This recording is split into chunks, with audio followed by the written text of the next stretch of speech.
गुलामी के लंबे कालखंड से पहले जब बिहार समृद्ध था, तब भारत एक महाशक्ति था। आज जब भारत दुनिया की तीसरी सबसे बड़ी आर्थिक महाशक्ति बनने के लिए चल पड़ा है, तो बिहार की भी इसमें बहुत बड़ी भूमिका है। बिहार के लोगों की प्रतिभा, यहाँ के लोगों की बौद्धिकता, यहाँ के लोगों की परिश्रम की पराकाष्ठा करके दिखाने का जो जज्बा है ना, ऐसा जज्बा कहीं और देखने को नहीं मिलता है।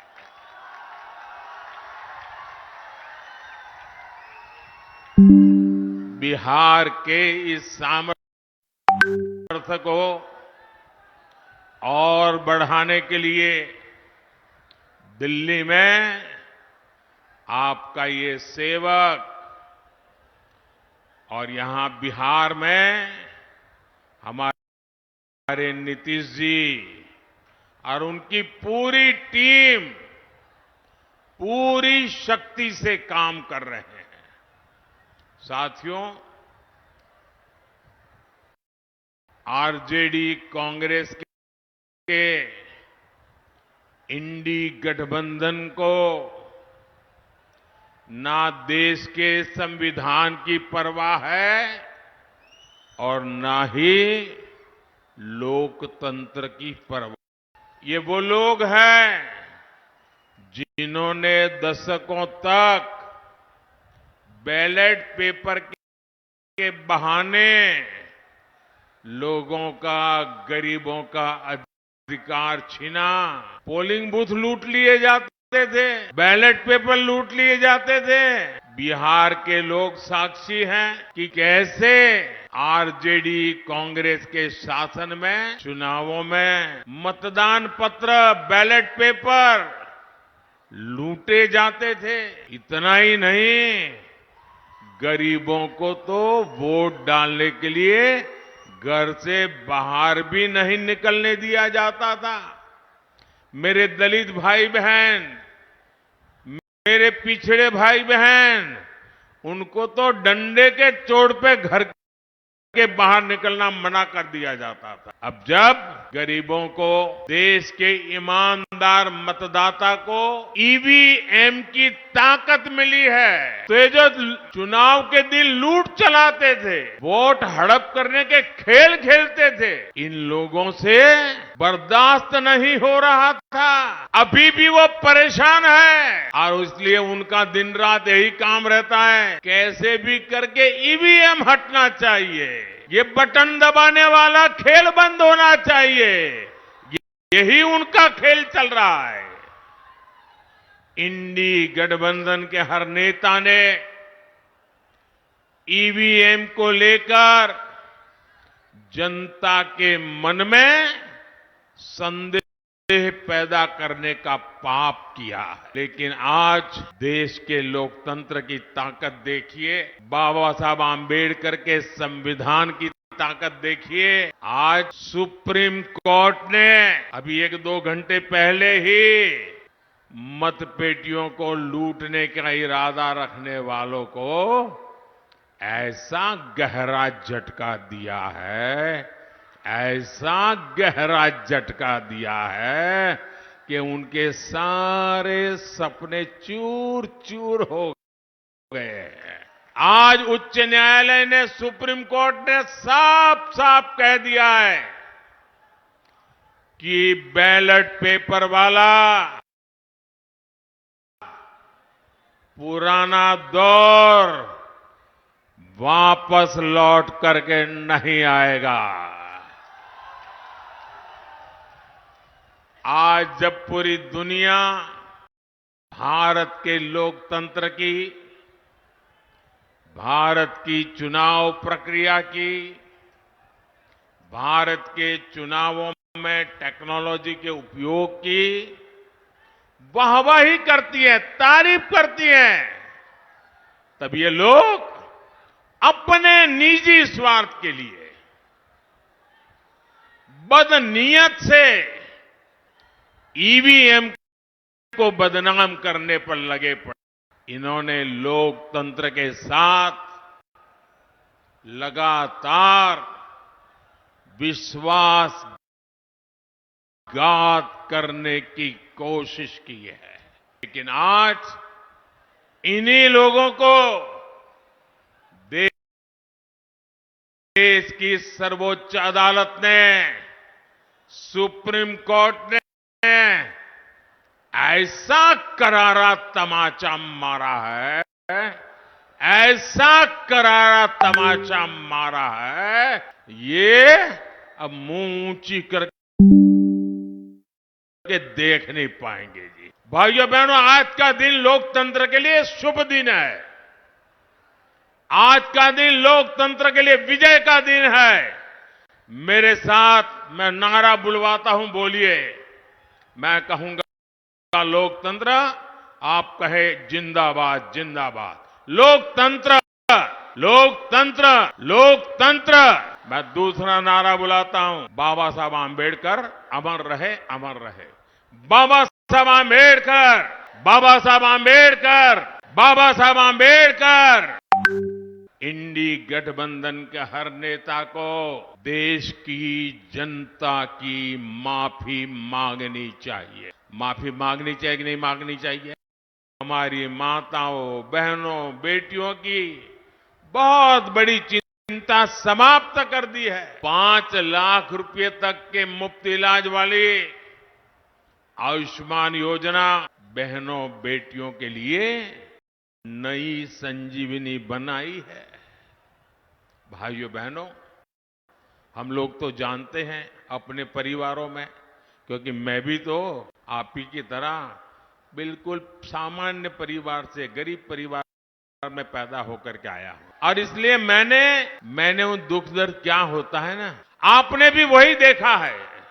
हमारे यहां परिवार में कोई मां बीमार हो जाए ना, गंभीर बीमारी हो, लेकिन वो घर में किसी को पता ही नहीं चलने देती। वो दुख सहन करती है, काम करती रहती है, लेकिन घर में किसी को पता नहीं चलने देती कि उसे इतनी बड़ी मुसीबत हो रही है। क्यों? कि मां के मन में विचार रहता है कि अगर बच्चों को, परिवार को पता चल जाएगा कि मुझे बीमारी है, तो वो मुझे अस्पताल ले जाएंगे, बहुत खर्चा होगा,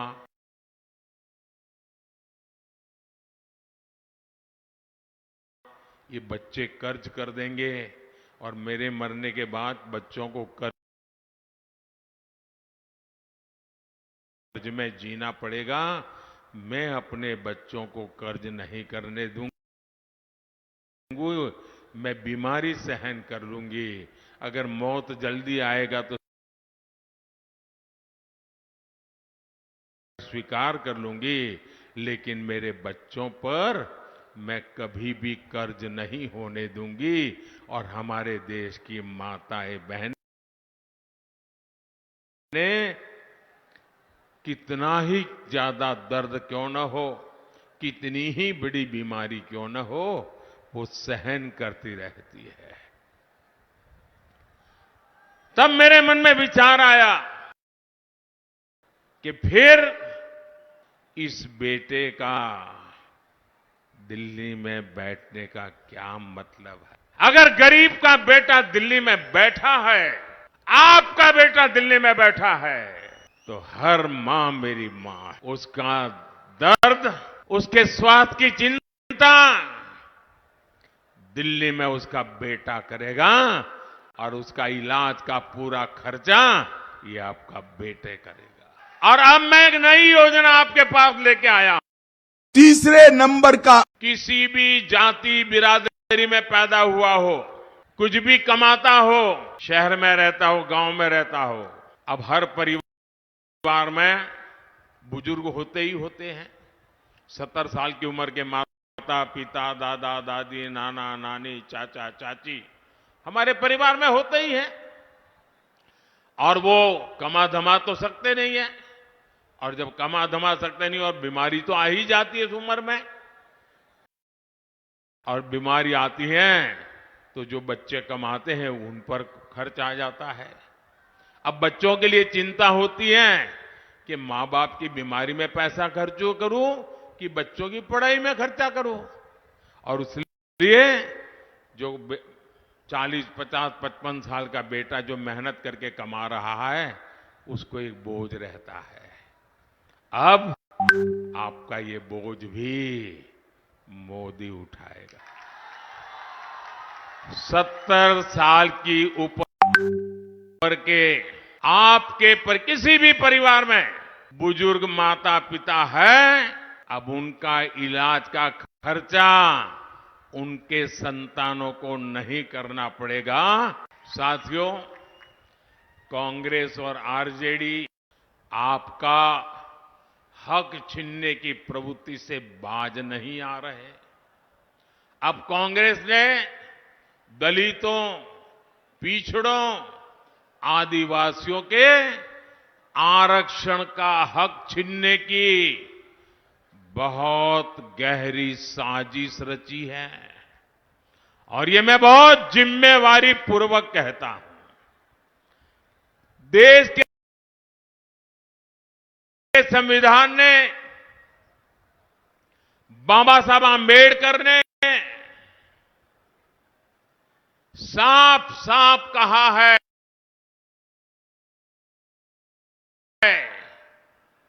कि भारत में धर्म आधारित आरक्षण नहीं हो सकता।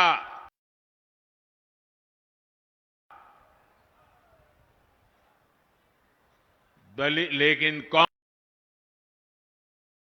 कांग्रेस पूरे देश में धर्म आधारित आरक्षण के लिए जोर लगा रही है। कांग्रेस चाहती है कि उसका कर्नाटका का आरक्षण का जो मॉडल है वो पूरे देश में लागू हो।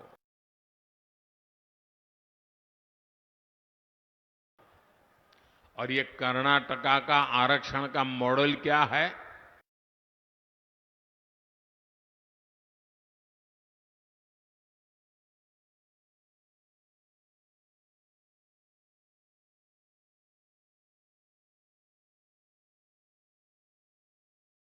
ये कर्नाटका का रिजर्वेशन का मॉडल क्या है?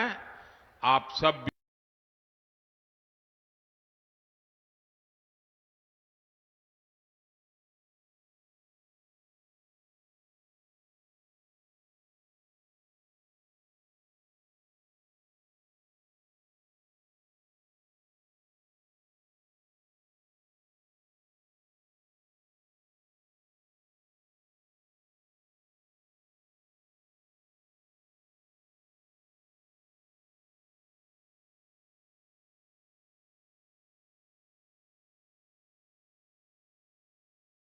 बिहार के मेरे भाइयों बहनों को मैं ध्यान से समझाना चाहता हूं। और जो लोग नहीं है ना, उनको भी मेरा ये वीडियो जरूर भेज देना। पूरे बिहार के घर घर में पहुंचा देना।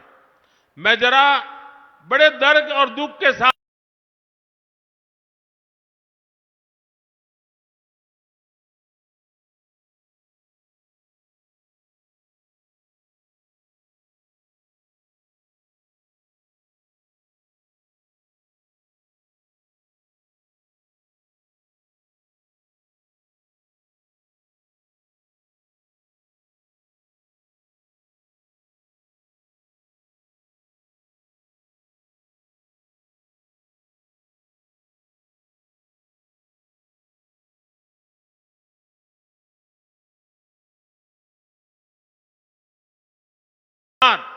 और आपकी चिंता है ना, इसलिए मैं बात कहना चाहता हूं। कर्नाटका का मॉडल क्या है? कर्नाटका में कांग्रेस ने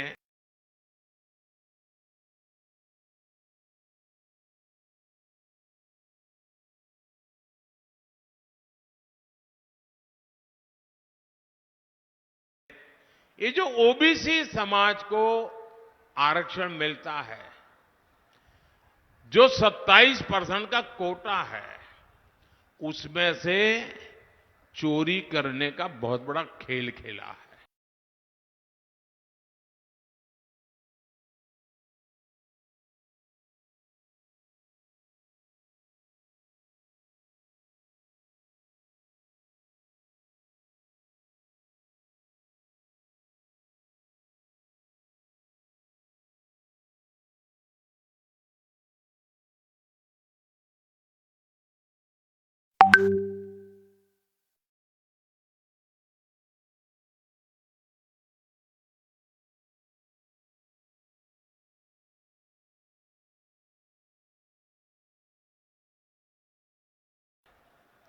उसमें से काट करके धर्म के आधार पर मुसलमानों को देने का षड्यंत्र किया है। अब सुप्रीम कोर्ट मना करे, संविधान मना करे, तो उन्होंने एक नई चालाकी की है और सभी के आंख में धूल झोंक करके ओबीसी समाज की आंख में धूल झोंक करके पर्दे के पीछे उन्होंने खेल खेला है। उन्होंने क्या किया, रातों रात कर्नाटका में जितने भी मुसलमान समाज के लोग थे, कितने ही अमीर क्यों न हो, कितने ही पढ़े लिखे क्यों न हो, भले कोर्ट में जज बन करके बैठे हो, कोई भी हो, रातों रात उन्होंने एक कागज पे थप्पा मार करके उनको ओबीसी बना दिया, सबको ओबीसी बना दिया। अब परिणाम क्या हुआ, जो ओबीसी समाज के लिए 27% आरक्षण था, उसका बहुत बड़ा हिस्सा इनके खाते में चला गया और जिस ओबीसी समाज को आरक्षण मिला था, उनका हक सवालिया निशान में फंस गया। इन्होंने ओबीसी के हक पर डाका डाला है और अब यही काम कांग्रेस यहां बिहार में, देश के और हिस्सों में करना चाहती है और यहां तो आरजेडी पूरी तरह उनका समर्थन कर रही है। आप मुझे बताइए, आरजेडी ने कांग्रेस के इस पाप के विरुद्ध में एक शब्द भी बोला है क्या? एक शब्द भी बोला है क्या? यानी यहां बिहार के हमारे जो कुर्मी भाई बहन हैं, कुशवाहा भाई बहन है, मंडल है, यादव है, निषाद है, कई सारी हमारी जातियां ओबीसी समाज में आती है और मैं खुद उसमें से आता हूं, इसलिए मुझे पता है कि हम लोगों की जिंदगी क्या है। ओबीसी जातियों का आरक्षण छीनकर कांग्रेस अपने चहेते वोट बैंक को देना चाहता है। मैं जरा मेरे बिहार के जागरूक नागरिकों से पूछना चाहता हूं, आप मुझे पूरी ताकत से जवाब देंगे? आप सब मुझे जवाब देंगे? जो पीछे खड़े हैं वो भी जवाब देंगे, जो इधर बैठे हैं वो भी जवाब देंगे, जो इतने दूर से मुझे देख नहीं पा रहे वो भी जवाब देंगे। क्या आप ओबीसी के आरक्षण को लूटने देंगे? क्या आप ओबीसी के आरक्षण पर डाका डालने देंगे? क्या आप अपना हक जाने देंगे? आज इनकी नजर ओबीसी के हक पर है, कल कांग्रेस आरजेडी इसी तरीके से एसटी एससी का हक भी छीनने का पाप करेगी, ये मैं आपको चेताना चाहता हूं। साथियों, तुष्टीकरण के दलदल में कांग्रेस, आरजेडी जैसी पार्टियां इतनी धंस गई हैं कि उनके लिए संविधान कोई मायने नहीं रखता। संविधान की भावना मायने नहीं रखती, बाबा साहब आंबेडकर की बात मायने नहीं रखती। 2011 में जब दिल्ली में आरजेडी और कांग्रेस की सरकार थी, ये आरजेडी वाले सरकार में थे, तब उस समय के प्रधानमंत्री डॉक्टर मनमोहन सिंह जी की कैबिनेट ने ओबीसी आरक्षण का हिस्सा छीनकर, डाका डालकर धर्म के आधार पर वोट बैंक को आरक्षण देने की मंजूरी दे दी थी।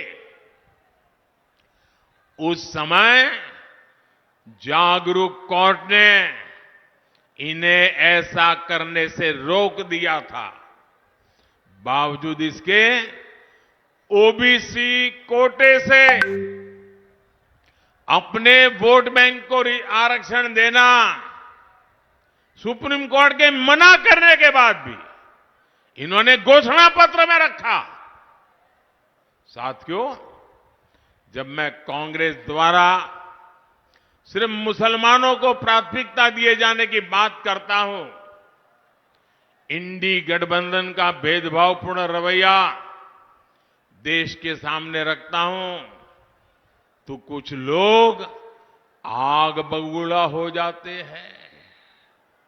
उनकी पूरी इकोसिस्टम पिछले एक सप्ताह से मेरे बाल की खाल उधेड़ रही है, मेरे बाल नोच रही है। आज मैं इन सबको चुनौती देता हूं। पहले तो ये समझ लें, 25 साल हो गए, आपने मुझे बहुत डराने की कोशिश की, अभी तक नहीं डरा पाए हो। अब कोशिश बंद कर दो। साथियों, इन्होंने यहां तक झूठ फैलाया कि अभी डॉक्टर मनमोहन जी ने ऐसा कहा ही नहीं था कि देश के संसाधनों पर पहला हक मुसलमानों का है। लेकिन साथियों, आज डॉक्टर मनमोहन सिंह जी का एक और पुराना वीडियो सामने आया है, जिसमें फिर से वो वही कह रहे हैं कि देश के संसाधनों पर पहला हक मुसलमानों का है। और ये वीडियो सामने आने के बाद कांग्रेस और उसका इकोसिस्टम, जो आए दिन मोदी को गालियां देता था, आज उनको जैसे सांप सूंघ गया है, सांप सूंघ गया है। जो मीडिया पहले के बयान को गलत ठहरा रही थी, उसने भी चुप्पी साध ली है। और मैं दिल्ली में उन मीडिया के लोगों को रात देर जाकर के देखा था। मैं आज उनकी व्यक्तिगत रूप से आलोचना करना नहीं चाहता हूं और नहीं ऐसे लोगों के लिए कुछ कहना चाहता हूं, लेकिन मैं देख रहा था, बिना सबूत, बिना जानकारी, बिना फैक्ट चेक किए एकदम से मोदी पर हमला बोलने के लिए नए नए शब्दों का श्रृंगार कर रहे थे। आज वीडियो सामने आ गया है। मेरा तो मीडिया से आग्रह है कि वो इस वीडियो, मनमोहन सिंह जी के वीडियो को देश को दिखाने की हिम्मत करें, जरा देश की जनता को जागरूक करें। नहीं करेंगे, ये इनका इकोसिस्टम है, देखना आप शाम तक गोलमोल करके डिब्बे में बंद कर देंगे। देश को भी जानना चाहिए कि इंडी गठबंधन ने 10 वर्षों तक किस मानसिकता से सरकार चलाई है। भाइयों बहनों, मैं खुल करके कह रहा हूं, पहले दिन से कह रहा हूं, इस देश के जो संसाधन है, इस देश की जो भी संपत्ति है, इस देश की जो भी संभावनाएं हैं, अगर उस पर पहला किसी का हक है तो मेरे देश के गरीबों का है, मेरे देश के मजदूरों का है, मेरे देश के खेत में मजदूरी करने वाले किसानों का है, मेरे देश में गरीबी में जीने वाली मेरी माताओं बहनों का हक है। किसी भी धर्म के क्यों न हो, लेकिन अगर वो गरीब है तो पहला हक उस गरीब का है। ये मोदी की सोच है। कांग्रेस ने जिस तरह अपनी वोट बैंक पॉलिटिक्स के लिए देश के हिंदुओं के साथ भेदभाव किया, पक्षपात किया, आज कांग्रेस की कलई खुल गई है। साथियों, इस बार भी जो मुस्लिम लीगी घोषणा पत्र कांग्रेस ने जारी किया है, और मैंने पहले दिन कहा था, ये कांग्रेस का मैनिफेस्टो पर मुस्लिम लीग की छाप है। और उसका भी सार यही, सत्ता के लिए छटपटा रहे लोग संविधान तक बदलने की हद तक जा सकते हैं। भाइयों और बहनों, यहां नीतीश जी के नेतृत्व में इतने सालों से हम मिलकर सरकार चला रहे हैं। हर जाति, हर समुदाय, हर धर्म के लोगों के विकास के लिए काम कर रहे हैं। हमने किसी से कुछ नहीं छीना, संविधान के हिसाब से सबको ध्यान रखा। लेकिन कांग्रेस और आरजेडी जैसी पार्टियां अपने स्वार्थ में संविधान की मूल भावना के खिलाफ जा रही है। भाइयों और बहनों, जब कोई भी देश आगे बढ़ता है तो उसके नागरिकों की संपत्ति भी बढ़ती है, उनकी कमाई भी बढ़ती है, उनके अवसर भी बढ़ते हैं। बीते 10 वर्षों में भारत की भी संपदा, भारत के संसाधन कई गुना बढ़े हैं। अब आप मुझे बताइए, ये जो देश के संसाधन है, इन पर पहला हक गरीबों का है कि नहीं है? मेहनतकश लोगों का है कि नहीं है? जो देश को बनाते हैं उनका हक है कि नहीं है? ये हक आपका है और मोदी आपका है। ये हक गरीब का, दलित का, पिछड़े का, आदिवासी का है। लेकिन आरजेडी और कांग्रेस का कहना है कि इन संसाधनों पर पहला हक उनके वोट बैंक का, खास लोगों का है। कांग्रेस ने कहा है कि वो आप लोगों की संपत्ति का, आपकी जमीन का, आपके खेत का, महिलाओं के गहनों का, स्त्री धन का, अरे मंगलसूत्र की भी जांच करवाएंगे।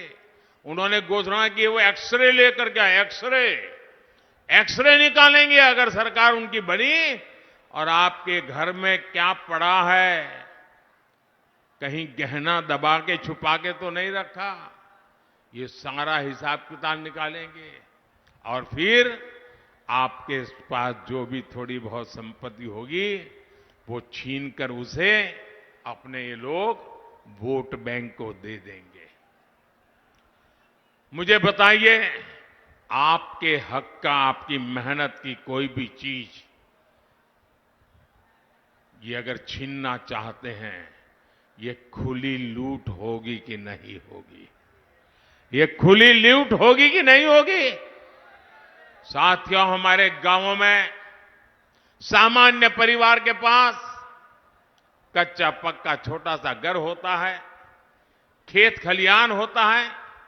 कई बार खेत घर अपने पुरखों से, माता पिता से मिलते हैं, और कई बार वो खुद भी खरीद लेता है। आप सोचते हैं कि आपके जाने के बाद ये आपकी संपत्ति आपके बच्चों के काम आएगी।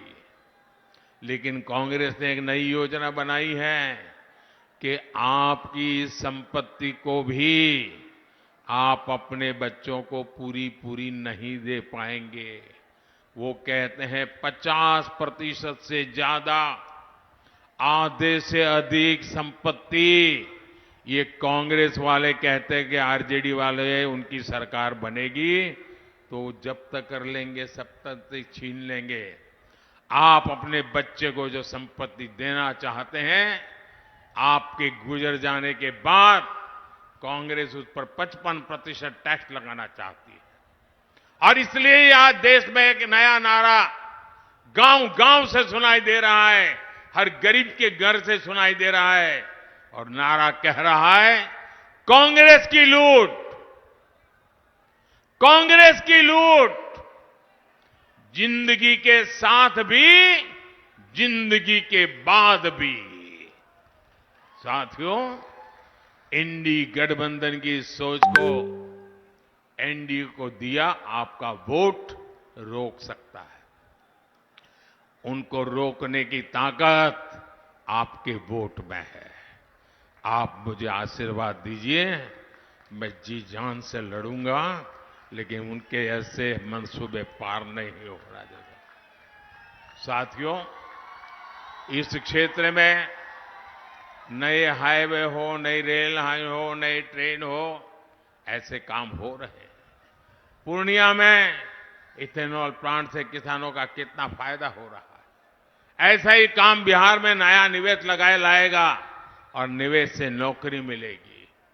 इसलिए 7 मई को कमल के फूल और तीर चुनाव चिन्ह पर हर बूथ पर भारी मतदान होना चाहिए। अररिया से मेरे साथी भाई प्रदीप कुमार सिंह और सुपौल से हमारे जेडीयू के साथी दिलेश्वर कामेत जी को आप जो वोट देंगे ना, वो वोट सीधा सीधा मोदी को मिलने वाला है। तो घर घर जाएंगे, ज्यादा से ज्यादा वोट करवाएंगे। मेरा एक और काम करिएगा, घर घर जाइएगा और कहिएगा कि मोदी जी आए थे, मोदी जी ने आपको प्रणाम कहा है, मेरा प्रणाम हर घर को पहुंचा देना। मेरे साथ बोलिए, भारत माता की, भारत माता की, भारत माता की। बहुत बहुत धन्यवाद।